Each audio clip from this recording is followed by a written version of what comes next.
Hello friends, welcome to our channel Study with PCMT. Today topic is integrals. What is integrals? Integral होता क्या है?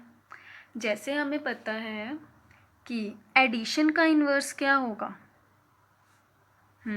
Subtraction, subtraction. अच्छा, और square का inverse square root. ऐसे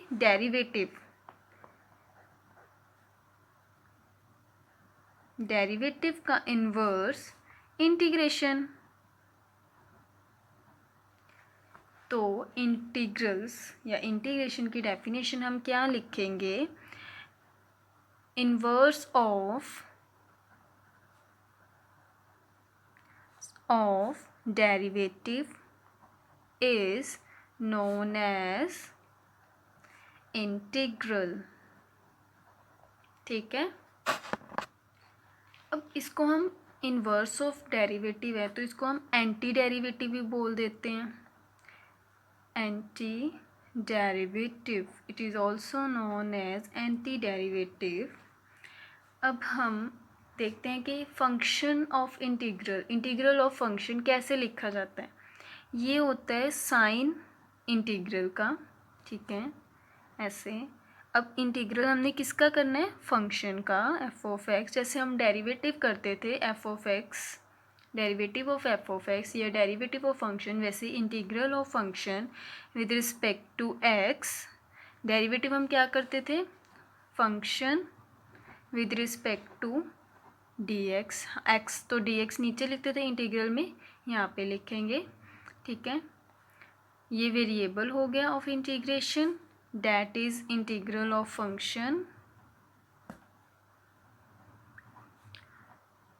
function and this is a sign of integration या integral. That is clear. Integrals के लिए सबसे पहले आपको आना चाहिए डेरिवेटिव। डेरिवेटिव के लिए आप हमारी मैथमेटिकल टूल पार्ट 3 वीडियो देख सकते हैं। मैं डिस्क्रिप्शन में उसका लिंक भी शेयर कर दूंगी। तो पहले आप इंटीग्रल शुरू करने से पहले आप डेरिवेटिव को अंडरस्टैंड करें अच्छे से कि डेरिवेटिव क्या होता है और कैसे उसको सॉल्व किया जाता है। Now let's start. अब फंक्शन का हमने इंटीग्रल निकालना है with respect to x. Suppose that is f of x. यहाँ पे हमने स्मॉल एफ डाला और ये कैपिटल एफ। ठीक है, उसका इंटीग्रल क्या आ गया? F of x. उसके साथ प्लस कांस्टेंट सी हम लिखेंगे, that is a integration constant.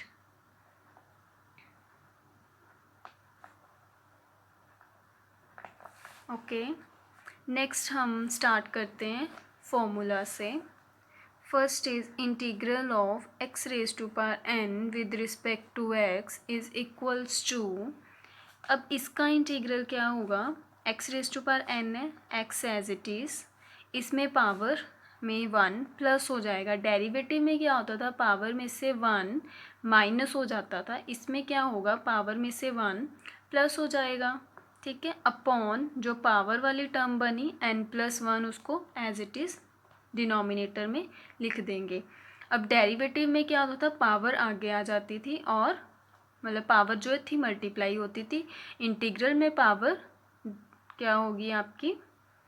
Divide और +1 हो जाएगा और डेरिवेटिव में -1 होती थी। ठीक है, नेक्स्ट सपोज हमने एक एग्जांपल ले लेते हैं 2x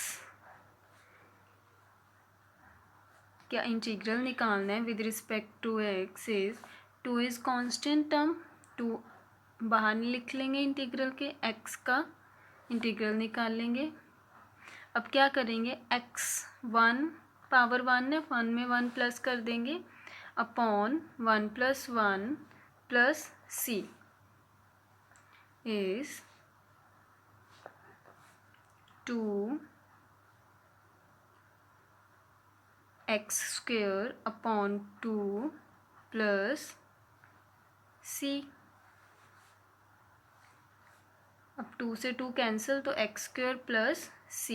ठीक है, यहाँ पे इसका हमने इंटीग्रल निकाला है, ये बाहर है, तो ये जो ब्रैकेट में इंटीग्रेशन कांस्टेंट आएगा, तो ये भी 2c हो जाएगा, तो इसको हम c डैश लिख देते हैं। तो answer is x square plus c dash. अब हम नेक्स्ट करेंगे नेक्स्ट फॉर्मूला। अगर हमें इंटीग्रल ऑफ dx दिया हो, तो मतलब 1 का इंटीग्रल 1 के साथ मल्टीप्लाई कर देंगे, और इसका इंटीग्रल क्या होगा x। ठीक है, ये आपको लर्न रखना है, integral of dx is x।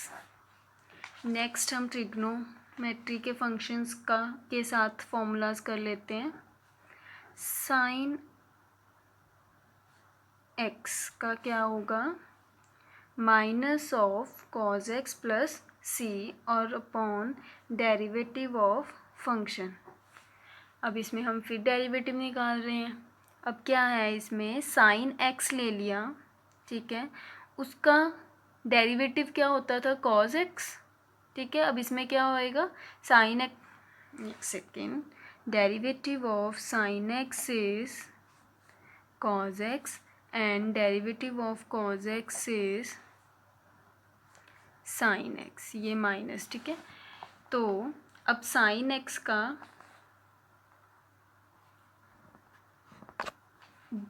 Derivative of cos x with respect to x is minus sine x.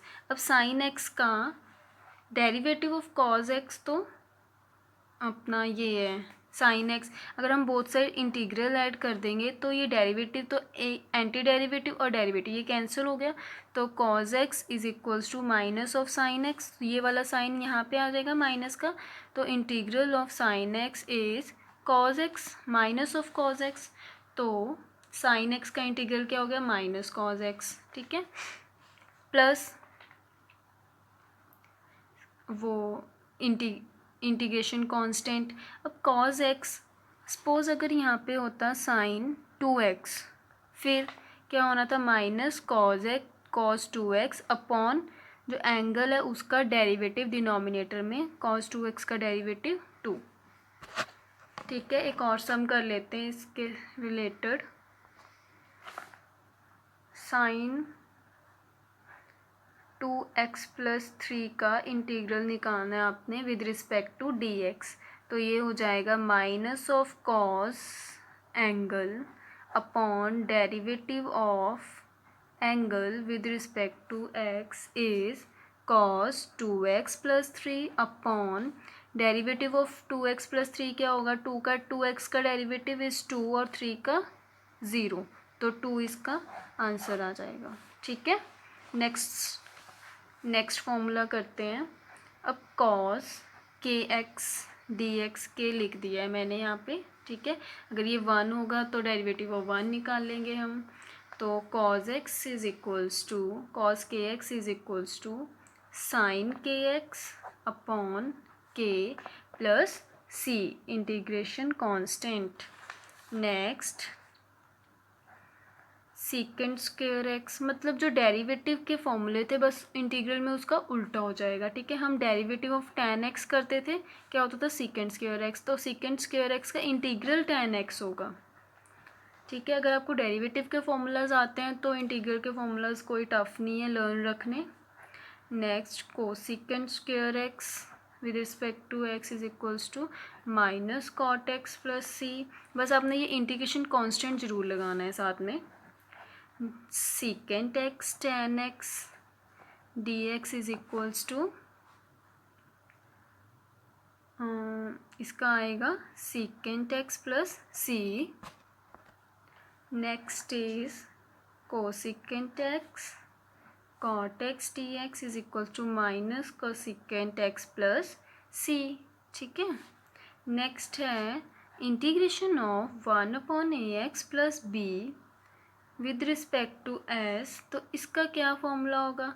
अब ये क्या है 1 अपॉन में, तो अगर हमारे पास लॉग का डेरिवेटिव आता है लॉग एक्स का, तब हम उसको कैसे लिखते हैं 1 अपॉन एक्स, तो ये भी कहाँ पे है टर्म 1 अपॉन एक्स में है, तो डैट मीन्स यहाँ पे क्या आएगा log of ax plus b, उसके बाद क्या करते होते थे हम, डेरिवेटिव निकालते होते थे, ठीक है, वो यहाँ पे derivative of ax plus b with respect to x, इसमें जो डेरिवेटिव डिनोमिनेटर में लिखना है, पावर भी है जो डिनोमिनेटर में लिखनी है आपने, और एंगल भी जो है वो डिनोमिनेटर में लिखा था।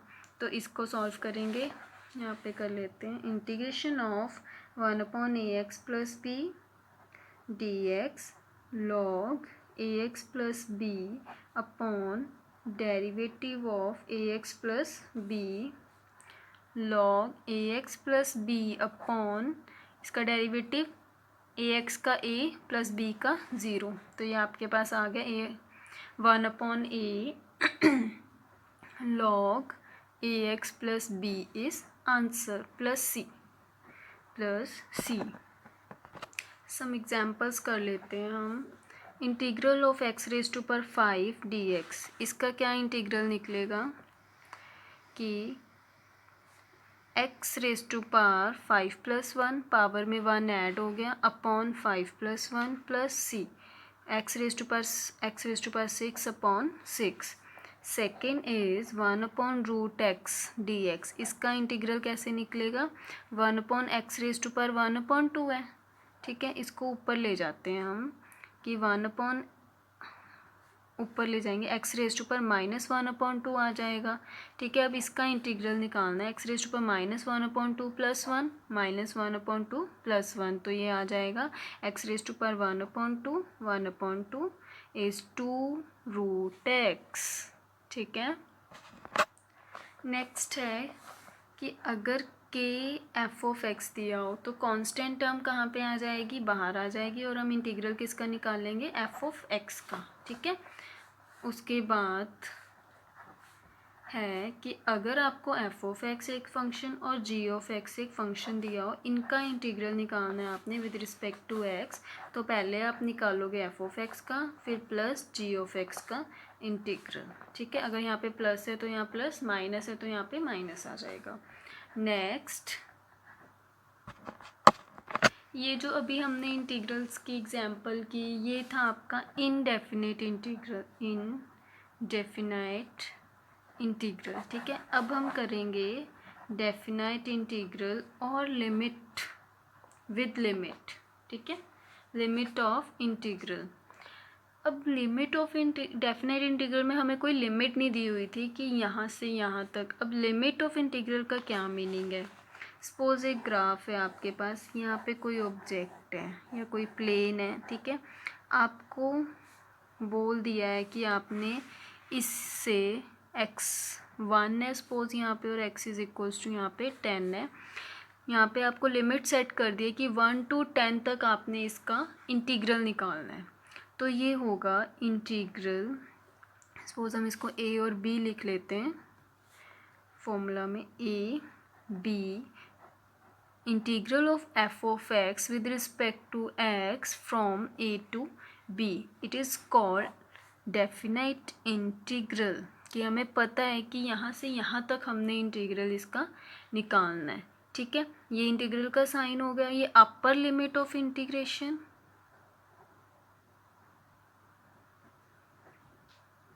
और ये लोअर लिमिट ऑफ इंटीग्रेशन,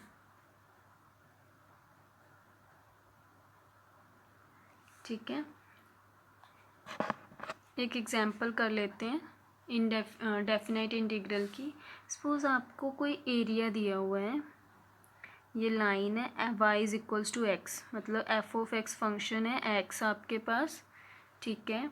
उसमें आपको ये एरिया सेट कर दिया कि आपने इस एरिया का इंटीग्रेशन निकालना है। ये एरिया, ये आप सपोज कर लो, ये था आपका 3 और ये 5, ठीक है, x पे, कि 3 to 5 आपने क्या निकालना है, एरिया ऑफ इंटीग्रेशन निकालना है आपने इस एरिया का।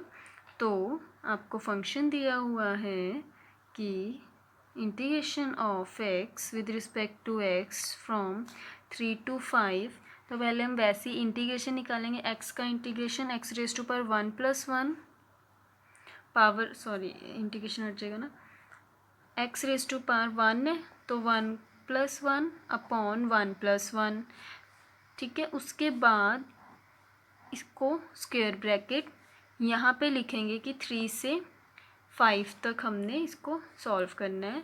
देन ये आपका क्या आ गया, एक्स स्क्वायर अपॉन 2, 3 to 5।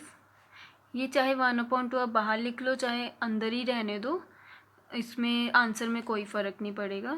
तो मैं बाहर लिख लेती हूँ 1/2, फिर एक्स स्क्वायर का मैंने 3 to 5 कर दिया, ठीक है।